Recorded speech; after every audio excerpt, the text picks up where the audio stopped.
Dubai को उसके शानदार टूरिज्म और उसके ऑयल के लिए तो जाना ही जाता है, लेकिन ये बात आपको शायद नहीं पता होगी कि दुबई को सोने का शहर भी कहा जाता है। जी हाँ, दुबई में लोग तोले में नहीं, किलो में सोना खरीदते हैं। यहाँ रईसी इतनी है कि होटल्स और रिजॉर्ट्स जैसे कि बुर्ज खलीफा में भर भर के सोने का इस्तेमाल किया जाता है। यहाँ तक कि कई शेखों के घर का टॉयलेट भी सोने से बना है। और तो और यहाँ सोने से बनी गाड़ियाँ आम घूमती हैं। दुबई दुनिया का लगभग 29% सोना एक्सपोर्ट करता है, तो दुबई के पास सोने की गाड़ियां होना तो आम बात ही लगती है। अब आप सोच रहे होंगे कि दुबई इतनी हाई क्वालिटी का सोना लाता कहां से है। दुबई की जमीन पर तो सिर्फ रेत पाई जाती है, जिसे सोना तो क्या तांबा भी नहीं निकल सकता। ऐसे में दुबई अपना ज्यादातर गोल्ड अफ्रीका से स्मगल करता है और इसके साथ दुबई साउथ अमेरिका से भी गोल्ड स्मगल करता है। जी हाँ, आपने सही सुना, स्मगल। दरअसल सूडान, ईस्ट अफ्रीका और सेंट्रल अफ्रीका से तो यूएई ऑफिशियली गोल्ड इम्पोर्ट करता है, लेकिन यूएई कई देशों से भारी मात्रा में रॉ गोल्ड की तस्करी करता है। अफ्रीका में सोने को जमीन से निकालने के लिए गरीब लोगों का इस्तेमाल किया जाता है।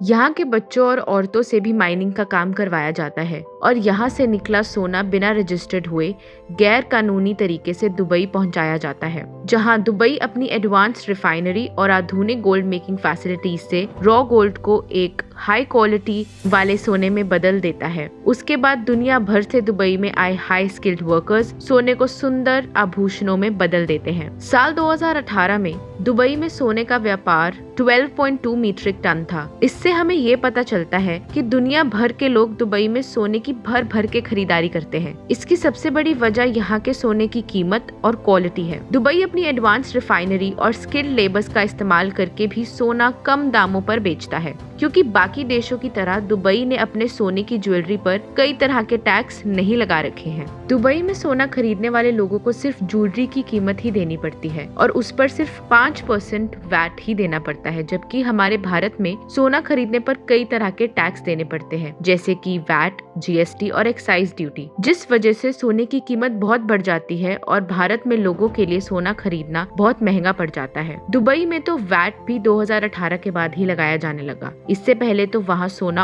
और भी सस्ता था। दुबई की हर दुकान में सोने की कीमत एक जैसी होती है, जहाँ इंटरनेशनल प्राइस को फॉलो किया जाता है। ऐसे में लोग कहीं भी किसी भी स्टोर से सोना खरीद सकते हैं और वो भी एक ही दाम पर। दुबई में सोने खरीदने की बहुत बड़ी ट्रेडिशनल मार्केट है, जिसका नाम गोल्ड सूक है। इस मार्केट में सोना खरीदने के लिए 1000 से भी ज्यादा शॉप्स हैं। यहाँ पर आपको नए नए डिजाइन और स्टाइल्स और डिफरेंट वैरायटी दिखने को मिल जाती है। दमास और जॉय लुकास जैसे बड़े ब्रांड्स की ज्वेलरी भी आपको यहाँ मिलती है और सभी शॉप आपको सोने की ऑथेंटिसिटी की गारंटी देते हैं। अगर कोई सोने की क्वालिटी में मिलावट या फ्रॉड करने की कोशिश करता है और या फिर बिना हॉलमार्क के सोना बेचता है, तो दुबई की सरकार ने उन लोगों के लिए काफी सख्त कानून बना रखे हैं। यहाँ अगर कोई दोषी पाया जाता है तो उसे 2 साल की सजा के साथ 2 करोड़ रुपए का जुर्माना देना पड़ता है। इन सब कानून के बदौलत ही दुबई में सोने को लेकर फ्रॉड के केसेस ना के बराबर हैं। ऑथेंटिसिटी और ट्रस्ट के चलते ही यहाँ भारत, पाकिस्तान, बांग्लादेश, ब्रिटेन और कनाडा के कई लोग सिर्फ सोना खरीदने और इन्वेस्ट करने आते हैं। भारत के अमीर लोग तो सिर्फ दुबई में ही अपने गोल्ड की शॉपिंग करना पसंद करते हैं। आपको हम बता दें कि अगर आप दुबई जाकर शॉपिंग का प्लान बना रहे हैं, तो दुबई से भारत में सोना लाने की लिमिट मेल और फीमेल के लिए अलग अलग है। मेल पैसेंजर्स को 20 ग्राम्स ऑफ गोल्ड, जिसकी कीमत 50,000 रुपए से ज्यादा नहीं होनी चाहिए,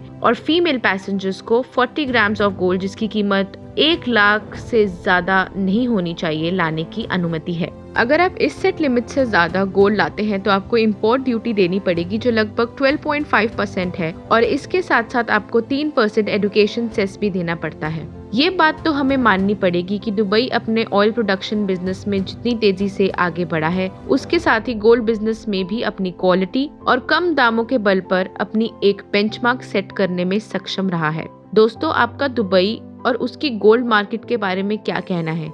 आप हमें कमेंट्स में जरूर बताइएगा। चलिए फिर मिलेंगे एक और नए टॉपिक के साथ। तब तक के लिए इस वीडियो को लाइक करें और चैनल को सब्सक्राइब करना ना भूलें।